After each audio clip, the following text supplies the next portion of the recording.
Welcome to another Taylor Newsbreak. I'm Carl Zymak. Today, special treat for you. We're going to talk a little Parks and Recreation. A couple of good people next to me. Chelsea Nunnally, our new manager of the Recreation Center. Guido Ulin, Director of Parks and Recreation here in Taylor. Guido, we're going to start with you. And why don't you go over some of the most recent improvements at the Recreation Center, because we've done a lot there. Absolutely, Carl, we have, and thank you for having us today to highlight recreation. Recently, the most recent improvements at the rec center are the weight room, cardio room, and the addition of a hit room, dynamic rig room. The weight room on a total renovation, all new equipment, all new flooring, lighting, drinking fountains, so literally ceiling to floor, everything's been redone in there. The equipment upgrades are being well received by all the members who attend. Very happy with things. A few minor tweaks here and there, but we are, very pleased with the results and everything that has brought to the facility. The cardio room was totally upgraded also, which is a huge plus for all the members. And we aren't going to stop there. We're going to keep momentum going with the support of the administration and council. We plan to bring a few more items forward at the next few council meetings in the next fiscal year. And that would be a new walking track for the members upstairs that use it, be more cushion for the knees and legs as they put in the cardio and get those steps in. Then the interior of the building, we want to get the locker rooms redone and the bathrooms redone. Those are all pretty original to the building. Over the years, they've done some tile and things of that nature, but the showers and the toilet area and the partitions, it's due. It's definitely due, and the residents and the members deserve to have a facility that matches the city.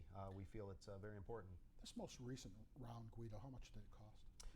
Roughly all in with the cardio, hit room, dynamic rig room, I want to say like $103,000 is what the investment that was put into that building, into those areas. And you were taking out weights that had been there from the beginning, right? Absolutely. There was equipment left from, some of it was tagged as early as the 70s, mid to late 70s. Wow. So that's definitely, not that anything from the 70s is not, I don't consider it old. But absolutely, it was time to be updated and upgraded. Let's roll back a little bit, because the Recreation Center was closed at one point. Yes. It was shuttered. And then back in 2015, we kind of head toward a reopening. Do you remember, because we did a lot on the first floor at that time. Absolutely. New flooring was installed. Everything was pretty original to the building, so new flooring was installed, some painting was done, some minor tweaks to get it up and running. Recreation, I'm a big quality of life guy, so it is important to have those things in your community, from parks, quality parks, to a recreation facility that the community can stay healthy at. Plus it creates camaraderie and a sense of belonging. It's a good community area. So the Recreation Center was very important to have it back open, and it does also house the Taylor Dance Program, which is probably one of the, if not the best, in my opinion, in Michigan. The Ballet Americana, it's an institution, and we're fortunate to have it housed at the Rec Center. Right. And with that being said, it's just as, going back to quality of life is important. Parks and recreation, pools, splash pads, the petting farm, all those things, the Little League program, they all come together to give what the community needs to be successful. And the Little League program factors into this, because then we went to batting cages. Yeah, absolutely. That's at the rec center too. Those were installed. Probably our most successful used program on our side in the winter months. It is booked from open to close, with plenty of teams in there and individuals getting their winter work in the baseball programs. And speaking of success, the spin studio that you guys put in, that is a really, really high quality. Top notch, yeah. From everyone I've spoke to and the research we did to date, probably not an area or a facility close to us that has the quality and the layout that we have. It is set up very nice in there, and we do have some programs that will be ramping up, some new instructors coming in that hopefully just enhance that and take it to another level. Before we go to Chelsea, Guido, you've been, being your former job, and you still oversee parks and grounds, Yes, sir. buildings and grounds, excuse me. We've done a tremendous amount of updates to other parks, with playscapes, to Heritage Park especially, when it gets to infrastructure improvements like roofs and things like that. Can you elaborate on that? Absolutely, Carl. One of the big things is playscapes when you go to a park, especially for the toddler age, with that 2 through 12 sweet spot of kids that need that activity, climbing, running, jumping. It's very important, and that outlet's needed. And I'm the first one to tell you, every park I go to, I'm the biggest critic. So the facilities, I do know there are some that are to follow. Rotary Park being one of them. We're going to take that one and put a newscape in there pretty soon. But we have replaced, I think since I've been in Parks and Recreation, we're going on Rotary to be 10 or 11. I do apologize. I don't have that number memorized of new playscapes that have been installed in addition to or brand new replacements.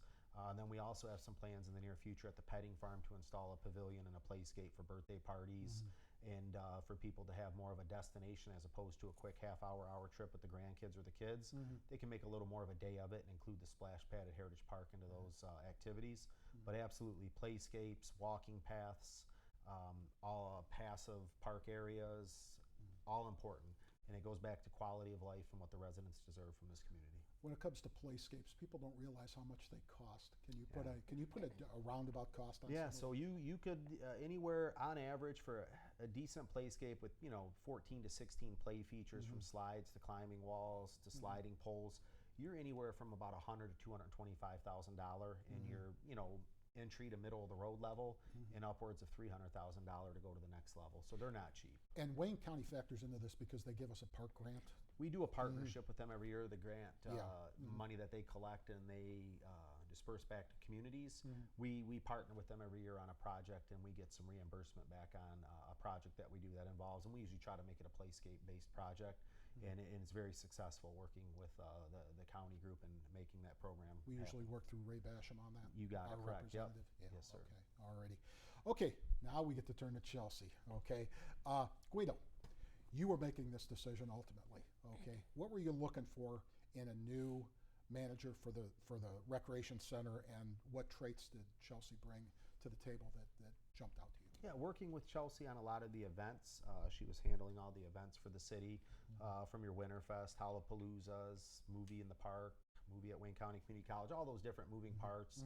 I know we were doing musicians and bands in a partnership with Wayne County. Right. Just that good energy, the ability to want to make something and create something and watch it grow and watch it be successful. And then also the ability to recognize, if something doesn't work, how do we readjust to make it better? And I felt she had that skill set. Chelsea, what attracted you to the position? Well, I've been with the city now for 5 years as the events manager. So it was exciting when I heard that there was an opening. I'm super passionate about health and fitness. I feel it's really important, and we want to get more families in to see what we have to offer, more programs. And it really still lines up with the events. We want to utilize the staff more.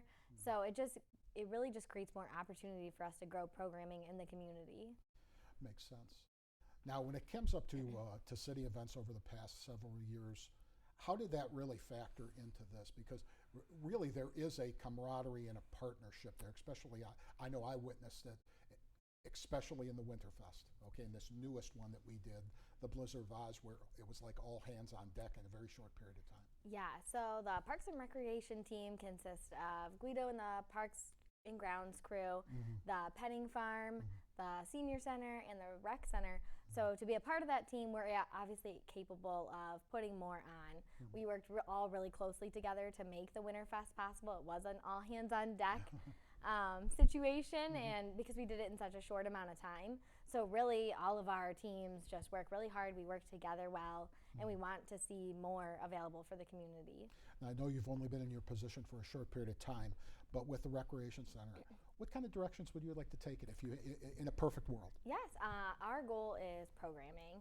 We want to see more classes, more instructor-based classes available, more teaching opportunities for people who maybe aren't super comfortable coming back to the gym after a while off, different programs that are going to allow for more opportunities for health and fitness from kids to seniors. So that's like my number one goal when it comes to health and fitness is to just keep growing that programming, have a good strong fall schedule of things available to our community.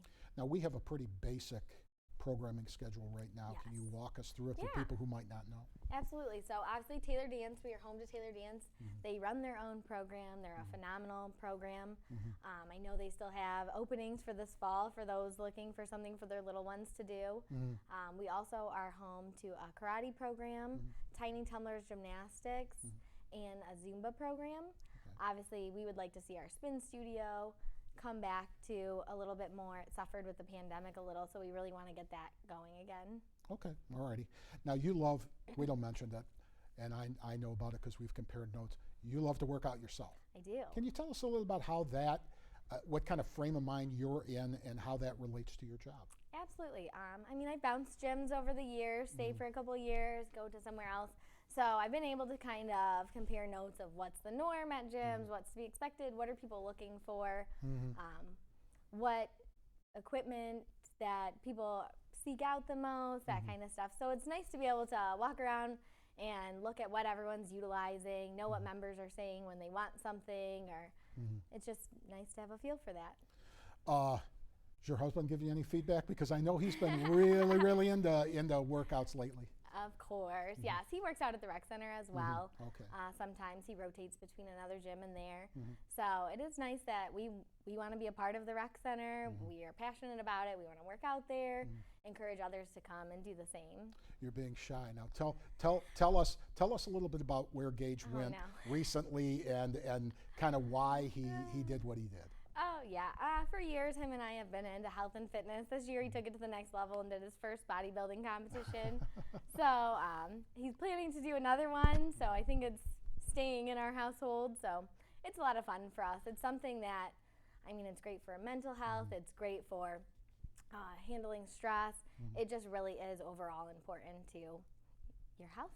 And for those of us, and I'm one of them, who worry about their weight all the time, tell us where Gage started and where he is today, or where he was when he went to the performance. Yeah, we got relaxed at our house for a little while. So him and I had kind of stopped working out for a while, and so he was around 250 pounds. He lost about 50 pounds slowly throughout a year, just eating better, getting back into the gym, and then he proceeded to go down to about 170 to compete. So.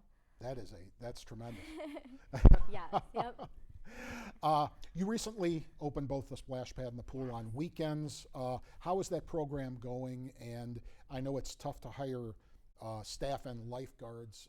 Somebody wants a summer job, what should they do? Yeah, so we're hiring lifeguards online at www.cityoftaylor.com/HR. We definitely are in need of lifeguards. There's a shortage all over for lifeguards this year. Quite a few pools downriver are not opening this summer.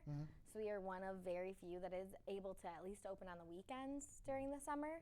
The splash pad starting June 14th will be open 7 days a week again. So we're looking forward, now that we have some summer staff, to be able to house that for the summertime. But we're always looking for lifeguards. Gotcha, exactly. You're also formulating, as part of your events portion of your job, you're formulating movies in the park, and you're trying to take that to a different level this year. Can you expound on that? Yeah, we've done movies in the park for a few years. We partner with Wayne County Community College to host them at their location. We've done quite a few at Heritage Park, and once in a blue moon, we'll take one to a neighborhood park. Our goal is to hit a few neighborhood parks in late summer, right before back to school, just to try to get some fun brought back into the neighborhoods. It's really easy for us to do everything right in the center of the city. It's where we're all located, it's where our resources are.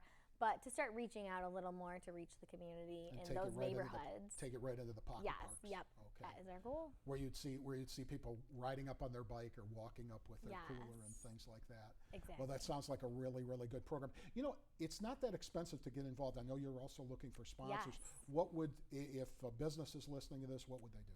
Yeah, they can reach out to us via email or phone call. We're always looking for community partners to make these things possible.